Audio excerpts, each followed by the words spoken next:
Well, good morning, everyone. Folks, this year I have been very clear that my goal is to run through the tape. And my goal is to run through the tape to the very end, December 31st. Now, we've done a lot of work over the course of the last 8 years, but I'm here to tell you all there's still more work to be done. And it's been my goal to complete that work and hand this city off to its next leader in better shape than when I received it. And the bottom line is that many of you all know I love Richmond. I love this city. I've lived here for 20 years. I met my wife here. I'm raising my daughter here. This will be my home for a very, very long time. It's a wonderful city. And you all know that I am the eternal optimist when I think about the future of Richmond. So today, I wanted to start with this. There have been some who have said that we have not been transparent enough or visible enough. But this year alone, I have participated in over 60 public events. Let me repeat. I've appeared at 60 public events over the course of the last 8 months. That's including the time I took for paternity leave. Now, I understand that those in the media cannot be at every single event, but I do see some of you all very frequently. Mr. Lane, Mr. Ress, I see you all a lot. You all see me. I've availed myself for questions on a regular basis, and I know that you all seem to always have questions. And if you are not knowing, you don't know where I am around the city, we can easily put you on a list. I know Gianni can handle that in the near future. You're going to be seeing a whole lot of me over the course of the next 140 days. And that being said, I wanted to call this press conference today to answer your questions and to correct the record. I pride myself on being an accessible mayor. I've been probably the most successful mayor over the course of the last 20 years in this form of government. So like I said, you'll be seeing a whole lot more of me over the course of the next 140 days. So today, I have a few updates, and then I will take some of your questions. Firstly, I want to address the recent reporting around Richmond's P-Card program. As many of you all know, when I first came into office, I initiated a performance review of every single city department, top to bottom.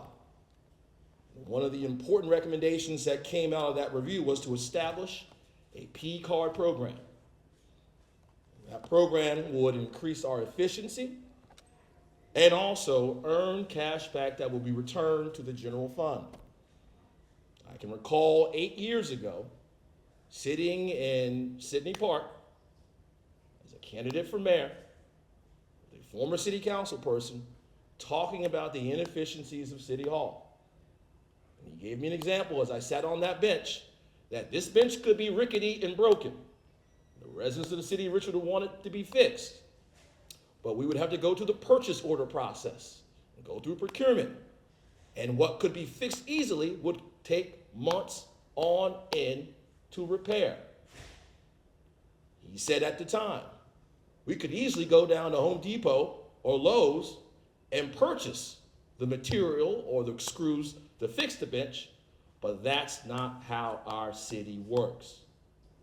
I wanted to put an end to such practices. Now, P-cards are a best practice that cities all across America utilize on a daily basis.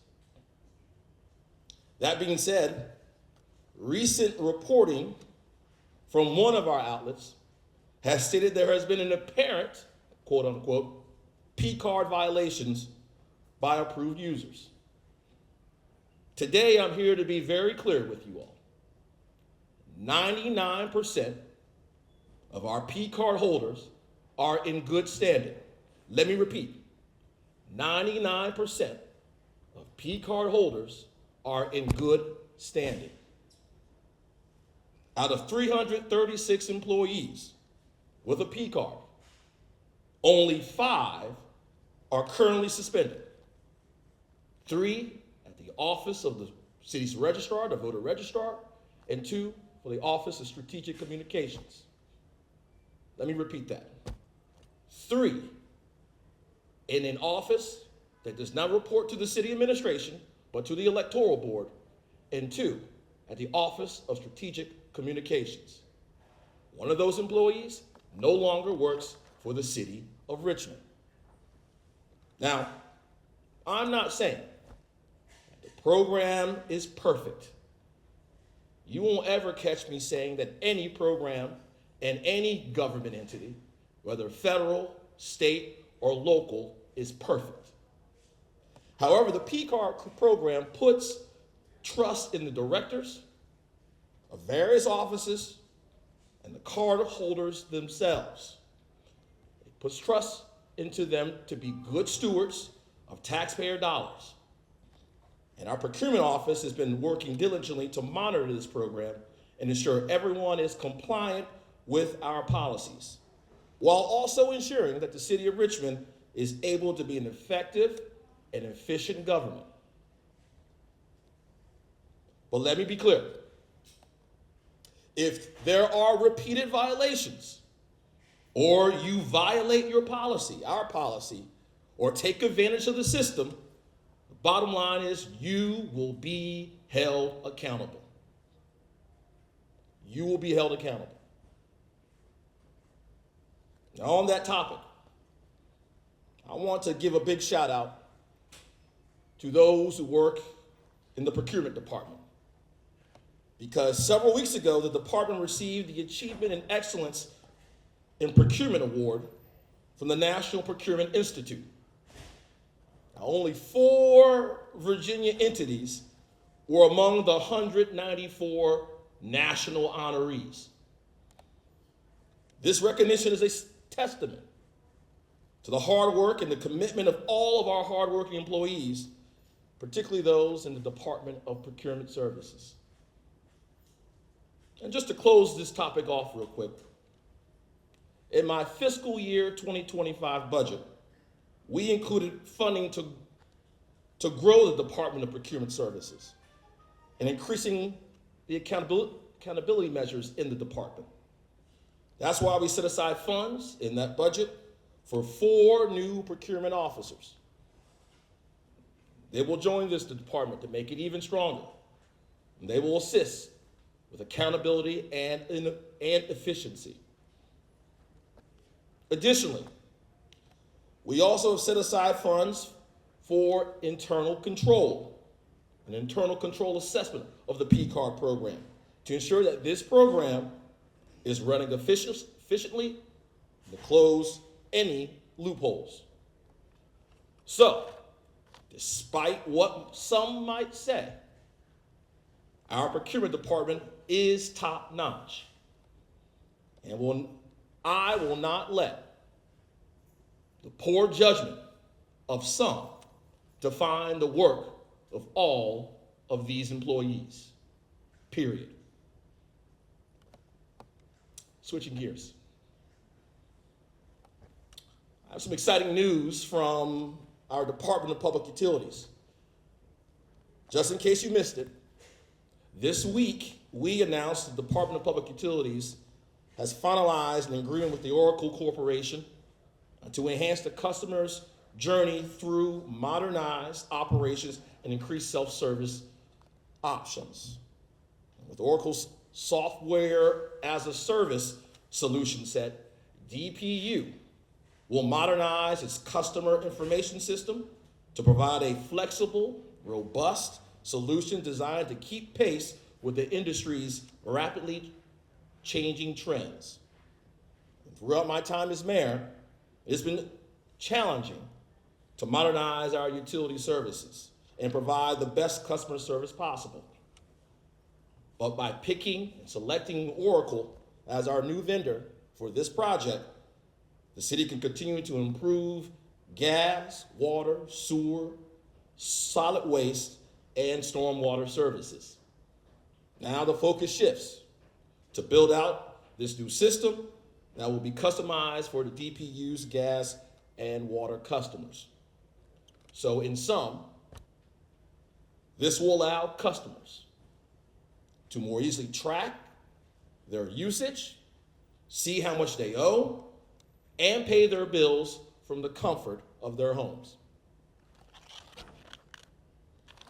Now, even though this update won't go live until spring of 2026, which is past the end of my term, I am proud that we are able to lay the groundwork for the improvement over at DPU.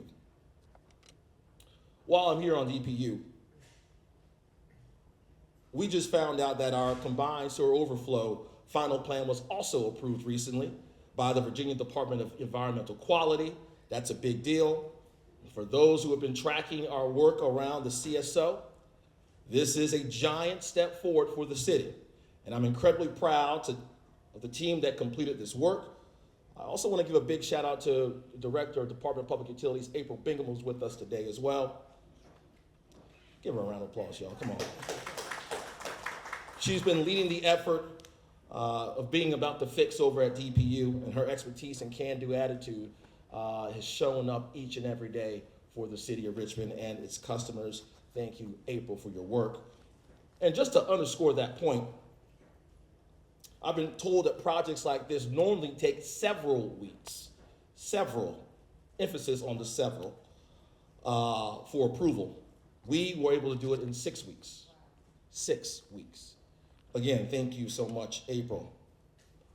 A message to our residents. I want you to know that our administration is dedicated to reducing the overflows and improving the water quality over the James River. And we are focused on updating this very old and antiquated infrastructure that parallels the river as well. I also want you to know that we cannot ask our residents and our businesses to just shoulder the cost of this major project.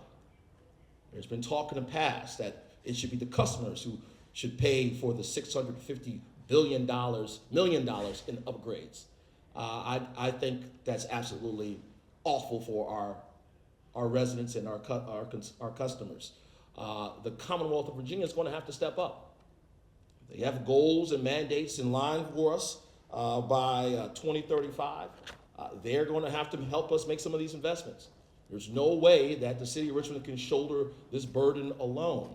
Now, we've been able to get that estimate down to $650 million compared to the $1 billion that it was some years ago. I thank you for the engineering that's gone on the side of DPU for working us to get there, but we still are a ways away from where we need to go. So it's my hope that the General Assembly hears me and they know that we need more investment pronto, ASAP. Lastly, before taking some questions, I want to touch on the Diamond District project. As you all know, and some of you have already reported it, dirt is moving over at the Diamond District. And this is no small feat. And I'll take any chance that I get to talk about how historic of a moment this is for the city of Richmond to be working towards a new stadium over at the Diamond District. This is a promise that Richmond made to the Squirrels over a decade ago. I think roughly 14 years ago when the Braves left the city. Previous administrations said that we were going to build a new baseball park for this new team that had arrived in Richmond. And fast forward 14 years later, nothing had ever been done. There have been proposals. Remember Shockoe Bottom, they talked about it at Gasworks. A number of options were presented, but nothing ever got off the ground. And today, here in 2024, we are prepared to begin work that will allow for Richmonders to enjoy a new stadium in the spring of 2026. Now, this was not a one-man show. I am grateful for the work of those who've worked on this project. We've sold the bonds at a low rate now, a lower rate than we were expecting. That's a big deal, 3.99%, I believe. Those who worked on this project, the CAO, Chief Administrative Officer Lincoln Saunders, Sharon Ebert, Leonard Sledge, who now has gone on to Hampton, Matt Welch as well, the acting economic development director. We need to thank them for their hard work in those many, many meetings, negotiations with our partners. Now we will have a groundbreaking here very soon. That announcement is to come. I want you all to be aware that we were set to do this groundbreaking last week, but Tropical Storm Debbie had other plans. And as you all may know, the EDA, the Economic Development Authority, is meeting virtually tonight. They're going to meet at 5:30 to approve the development agreement and lease with the Squirrels tonight. Big deal. This approval and signing of the two documents is a key milestone for the project and will allow construction to begin so we can get ourselves into that stadium spring of 2026. Furthermore, under this stadium lease agreement, the city will use the lease revenues to fund the public infrastructure bond payments as well.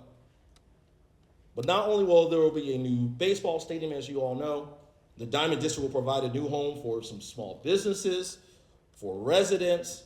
It will provide thousands of jobs for Richmonders, and will also provide community benefits like the 10-acre park that will be coming as well. Folks, the Squirrels have been such an incredible partner over the last decade. Many Richmonders, new Richmonders, longtime Richmonders have expressed this is something they've wanted to see.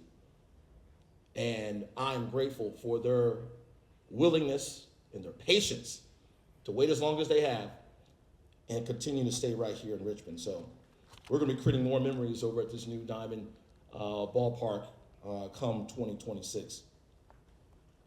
Now, before I take some questions, I want to say one last thing.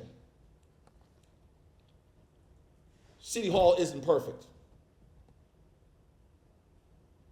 City Hall isn't perfect. This is an organization made up of individuals, but we work together as a team. And no one individual, as my grandmother would say, is perfect. Only one person was ever perfect. And you saw what happened to him. I remember my grandma saying that on a regular basis. We are not perfect. We're a constant work in progress. And we can't solve every problem all at once. But we have to remember where we came from to understand where we are going. I've always asked that you all not compare me to the Almighty, but compare me to the alternative. That's all I ask. Don't compare me to the Almighty, compare me to the alternative. We can't solve everything at once. But I promise you that everyone here on the front lines, some of these employees who are with us this morning, they wake up with Richmond on their mind, day in and day out. When they get out of bed, they have this city on their mind. Not simply as an employer that gives them a paycheck every 2 weeks, but because they love this city. They could work anywhere in this state, but they've chosen to work right here in Richmond. And I want you all to know that I'm grateful that you all have chosen us as your place of employment. I truly am. But I want you all to know, and all the residents out there, that frankly, I am tired of people shit-talking my city. I really am. There is an election going on this year. And I hear a lot about pushing paper, but not a lot about pushing the envelope. And when you are in this seat, you have to be a both-and artist. It can't be an either-or. You have to make sure the pushing the paper part is right, but also you have to push the envelope as well. And it's my hope, as we have less than 90 days until the election, that we hear a little bit more about what pushing the envelope may look like over the course of the next decade. Because that's the work that's remaining for this city. Our roles, the roles of everyone here, is all temporary. It's temporary. No one is here forever.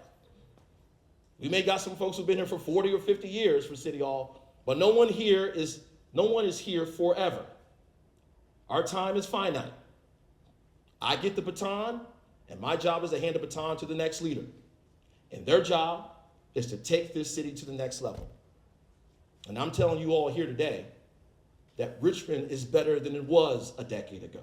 Not just the people in general, the city in general, but City Hall is better than it was 10 years ago. That's a fact. That's a fact. So it's my hope we recognize these public servants who come to this place we call City Hall every day, who give us their blood, sweat, and tears. And just for the knowledge of others, the stats don't lie. An 11% population growth over the last decade, 22% reduction in poverty since 2017, 22% reduction in violent crime since 2017, a 58% increase in funding for Richmond public schools since 2017, 5,000 new affordable housing units in the city since 2017, 140 new acres of parkland in the city since 2017, a 99% increase in the real estate tax base value over the last decade. 99% increase. A AAA bond rating. A AAA bond rating in Richmond, Virginia. And last but not least, the number one place to live, the number one place to visit in the United States of America. That's the city of Richmond. And these folks helped make it happen. I'm incredibly proud of this city. They know it. Y'all should know it as well. Now I'll take some questions.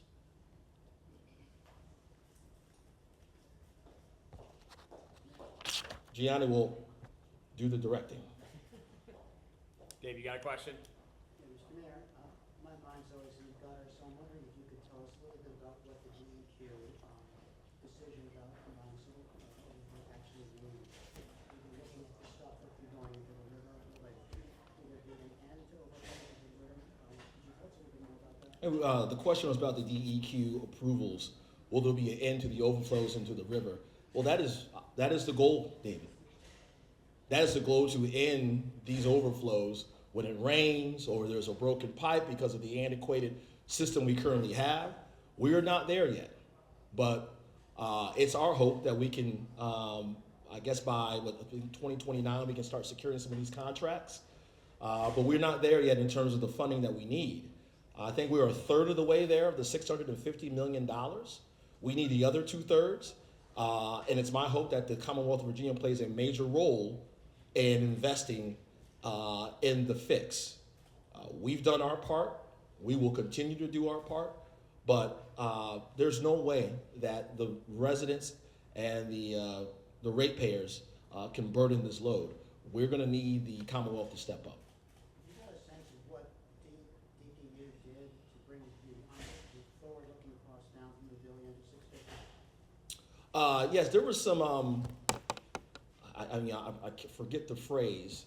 They were asking about how we brought the price down. Well, I'll have April speak with you about, some of the engineering that occurred that allowed us to bring the cost down from the $1 billion to $650 million. A follow-up question on a different subject. Yep. We had talked about the lease agreement providing funding for the infrastructure. Yeah. Is that in addition to funding the bond for the stadium itself? In addition, no, this is just the final agreement. Exactly. Hi, Mayor. Hey, Tyler. Thank you for making yourself available. We just received information yesterday that the finance department fired 6 lower-level, newly hired employees in the business unit. They say without a clear explanation, and they're now saying that they were sent into a toxic work environment that was chaotic and lack of training, clear processes, effective leadership to allow them to effectively do their jobs. And they believe the city should be addressing the finance department issues from the top down rather than from the bottom up. What is your response? That's exactly what we're dealing with. The question was about addressing the issues at the finance department from the top down, not simply just the bottom up. First, let me tell you this. The director we have at the Department of Finance is a fixer, and I'm grateful for the work of Sheila White. And let me tell you why. For years on end, there were some who saw the fires in the Department of Finance, and instead of putting the fire out or running into the fire, they turned the other way. I'm grateful for her work because she's willing to run into the fire for the fix. There are not a lot of people who are willing to do that. And it means sometimes people are going to get mad at you. People aren't going to like the fix, but it's necessary because this is a department who's responsible for the care and stewardship of the taxpayers' dollars. And so what has occurred at the finance department is the right direction. We have a standard of excellence, particularly when we're handling the finances of our residents. And if you cannot meet that standard, you will not be employed by the city of Richmond, bottom line. So you don't think that this is a leadership issue at all? Absolutely not. I'm sure you're aware all of the council candidates, including sitting council members right now, just said they do not support your finance director. Guess what? It's an election year, isn't it? When's the election? Less than 90 days, correct? I'm aware, yes. Okay. Some of these members of council have been on council for 8 years or 8 years or more and haven't said a word. But now, when asked a question at an event, what do? Capitulate. This is the best finance director the city's had in over a decade plus. She's one of the reasons why we have a AAA credit rating from Wall Street. So, I'm not even gonna go any further, but I will tell you this. She's about to fix. They're trying to win an election. We're gonna focus on keeping the standard at excellence instead of mediocre, And okay? those lower level employees you believe deserve to lose their jobs? If they weren't meeting the standard of excellence, you're not gonna be working here. We got one over here. Sir, I wanted to ask about the Richmond Inspector General. The Inspector General hasn't posted a public report in the last 5 years. City code says the report webpage needs to be maintained, but the last report was in 2019. The Inspector General, the question is about the Inspector General has not posted a report in the last 5 years. The Inspector General is an employee of the City Council. It's my hope that there are reports and investigations that have occurred, that the Inspector General will post those reports to the public so they can see it. It's my hope that I'll communicate with Councilwoman, Council President Nye on the fix. I hope it's an easy fix, but I do know that the Inspector General is doing work. That's without a doubt. But I'll talk to the City Council about that. Samir? I just wanted to follow up on Tyler's question. Are you confirming that 6 employees were fired from the finance department? Can you say when that happened? I don't know exactly, but I do know there are some employees who are no longer working in the finance department, working for the city of Richmond. Okay, and that's as of this week? I don't know the time frame. I know it's recent. Gotcha, okay. Yes. Follow-up question on, you previously said that 99% of P-card holders are in good standing. Yes. And I wanted to ask, are you saying that 99% haven't had their cards suspended, or are you saying 99% have followed all the rules and haven't broken them? 99% of our car holders are in good standing. There's a process and protocols are in place, right? When we started this program, we also had to work in accountability into the structure as well.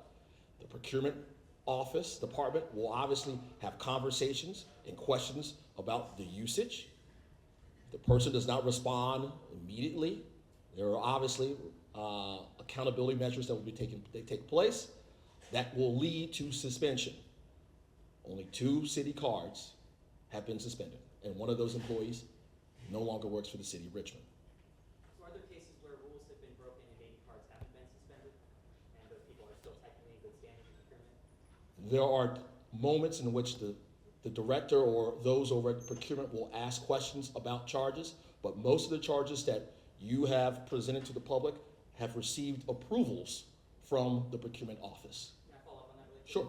You talked about, transparency and answering Yeah. questions. I brought a number of those charges to the city's attention and asked about them on July 9th, and gave the city initially a July 12th deadline and extended it. I still haven't received answers to those questions, and so I just wanted to follow up and see if we could sit down at some point or get answers to some of the specific charges we found that we have questions. Is it true that you all have sat down with the chief administrative officer? Have you done that? I have not sat down with you. Have you sat down with the deputy chief administrative officer? I have not sat down. Have you sat down with the procurement office? I have tried to sit down with the procurement office. I've been denied that interview. You've not sat down with the procurement director or spoken to the procurement I director? sat down with the procurement director prior to our second story about the apparent violations. I tried to get a follow-up as we got the P card logs and found apparent violations. I was not able to sit down with them. We reached out to set up an appointment. That appointment was not set up. Okay.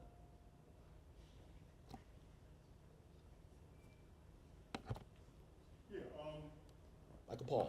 what is the status of the billboard situation, involving Chapel Hill African American? To Dave's question. We are having conversations with Lamar at the moment. Conversations have been had, but a resolution has not been had. And so it's our hope that we can find a resolution. I'm willing to listen, but as you know how I already feel about it, that billboard should not be in use any further moving forward into the future. Now, what you had said was there was a 6-for-1 swap? There was that time, yeah. Is that still the case, or what's on the table now? I would prefer to keep our conversations private at the moment.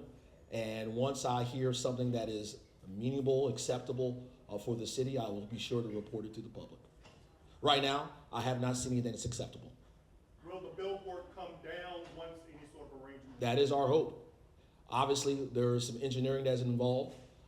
We know that there are souls that are resting there at the moment, and we want to avoid any sort of disturbance moving forward. And so that obviously will have to be taken into consideration when you talk about removal. There are, I think, I don't forget how many, but two main, there's a foundation that goes deep into the land, the earth already. If that disturbs the rest of the souls who are lying there, we would have to reconsider some options. Okay? So the city is unwilling to do the 6-for-1 swap, is that what I'm hearing? I said that the last time, unwilling. Yeah, that was reported the last time I said I was unwilling to do that. I know you said you'd like to deliver the city center project before end of office. What steps are you taking currently to ensure that that delivery happens? Well, we are in negotiations with our two finalists. Obviously, I have to find an agreement that's acceptable not just to my team, but also to the taxpayers for the future. At the end of the day, we are requiring them to build us a 500 room hotel on the side of the Coliseum so we can actually get the full use of our convention center moving forward.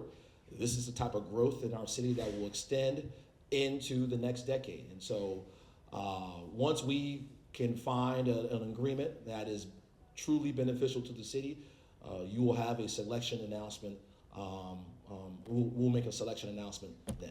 What has been the response from city council members, especially Robertson, who covers that area when it comes to city center? Well, obviously, it's necessary. You see, the current Coliseum is functionally obsolete. It's blight, and people are ready for it to be demolished and something new in its place. And so there are a number of parcels north of Broad Street that are underutilized, aren't bringing any revenue into the city. We need to find solutions to create another line of revenue for the city, and that property right there could mean millions for the future. Can you share with us who the developers potentially are and what timeline there is to bring? I don't know the actual names of the developers, but I believe that we've announced already in the past who the two finalists were. When do you think council will get to vote on this? You know, it's my hope that, well, remember, this is already over at the EDA. So the EDA, we've already transferred the land, conveyed the land to the Economic Development Authority. And so they will make any final decisions moving forward. But right now, working with CRECA, the Greater Richmond Convention Center Authority, we're trying to find a final developer for the project. We're not there yet, but we are close. Can I ask a quick follow-up? Sure. Of Ms. Burke's leaving, the way that you kind of framed it here,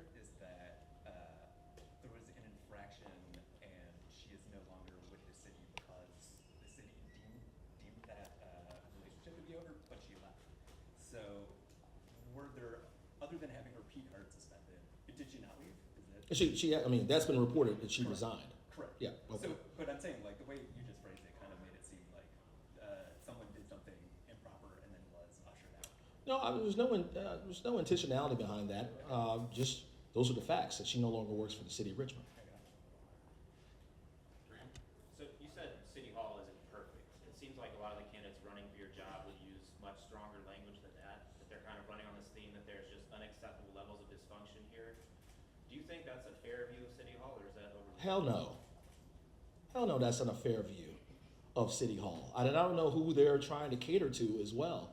At the end of the day, there have been missteps, but in the past, what you receive when there were missteps is a total ignored, there's nothing here to see, we're not going to fix it, and we're just going to give it to the next, kick the can down the road for the next mayor to handle, or the next mayor to handle after that. We refuse to do that. If there's a problem that's been identified, whether by the public, by the residents, by the media, we do our best to fix that problem. And sometimes to fix isn't acceptable to some. But at the end of the day, that's what I require of those who choose to work here in the city of Richmond. If you're not about to fix, you shouldn't be working here. We got one more, Bob.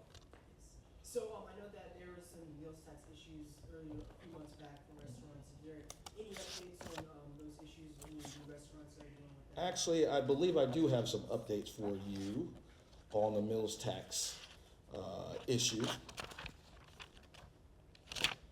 Okay, we are continuing to work with our friends in the business community on the mills tax issue. We are working hard to address any concerns that might still be out there with our businesses on this front. Now, our review includes reviewing each account for allowable relief, and then looking at their filing and also their payment history. Now, 604 total businesses are under review, have been under review. 125 of them are inactive businesses. 200 were disqualified and sent a notification of such that they were not eligible for relief. 200. 279 do qualify for some relief and have also been contacted. And 120 of the businesses, we've completed their review. Now, the change in culture there is that we are now focused on a more high-touch customer service approach, high-touch customer service approach, and that means by land, sea, and air, we're going to reach out to you. So, email, postal service mail. We're going to do sit-downs. We're going to reach you by phone. We're going to do everything we can to get in front of you and hopefully provide you with some relief if you are eligible. Now, if you have any other questions, you are a business that may have some questions about your mills tax, we ask that you email us at millstax@rva.gov. Are the business owners being asked to sign NDAs when you reach a settlement with them? I believe they are, yes. Can you explain why? I think it's because it involves tax relief information as well. But I can also provide you, make sure the finance committee team provides you with the reason behind that as well. Okay. Mhm. Last one, Graham. Are Okay. you planning to make an endorsement in the mayor's race, and have any candidates sought your endorsement? Candidates have sought my endorsement, yes. That is true. I have sat down with, I think, every mayoral candidate, and I told every mayoral candidate that I do plan on making a selection, an endorsement in the race. Here's the thing. Those residents who have supported me for the last 8 years, where they live and who they've supported in the past. And right now, many of the residents are undecided. Many residents are undecided, it's period. And I will tell you why I think they're undecided. There has been an inability in the candidates who are running to illustrate what the future of Richmond looks like. It's one thing to say what you're going to do over here at 900 East Broad Street, but what are you going to do for the 60 square miles and 230,000 residents who live in the city? How are you going to ensure that a young black boy who grows up in Hillside is going to live a life in which he can thrive? How are you going to ensure that We have more affordable housing. What are you going to do? And it's my hope for those here who are hearing before me that you all ask them the tough questions about what are you going to do in the future of Richmond? Like I said, I hear a lot about pushing paper. I don't hear a lot about pushing the envelope. I don't hear that. And why the residents are undecided on their selection of who the next mayor is going to be, because they don't hear anyone illustrating that vision. A part of this job is about vision casting. Give me an idea of what type of city we are going to be in a decade. Because there's a good chance that you may hold this office for 8 years. And right now, what residents are telling me, Mayor, I don't have a clue who should replace, who should succeed you. And I join them. I don't have a clue either. Once they start providing a more robust vision of what the future may look like, then hopefully I'll have an idea. Right now, I don't have one. Regarding the city's electoral college, the 5 of 9, Yeah. is it really makes any sense anymore? I mean, that was designed to protect black voters. And the city is no longer majority black. And the district's no longer, the total district's no longer majority black. What is the point of that anymore? No, I think it still does matter. Because in a multi-candidate race, like the one that the mayoral race is, could simply just hang out in the west end of the city, in the fan and in the museum district, and drive up those totals and win the election. And ignore the vote of those who live in South Side, those who live in the East End, and those who live in North Side. And even though there are more white voters, white residents than black residents now, I still believe that black residents' voices matter. That's why the system was set up. So you can't just, pitch a tent in the West End, in Windsor Farms, in the fan, in the museum district, and just drive out the vote tallies there. You have to create a broad-based coalition across the city to win this election. Doug Wilder did it, Dwight Jones did it, and I did it. Thank you. Thank y'all. Thank you for watching. Make sure to subscribe to the VPM YouTube channel, hit the bell for notifications, and visit vpm.org for more in-depth coverage.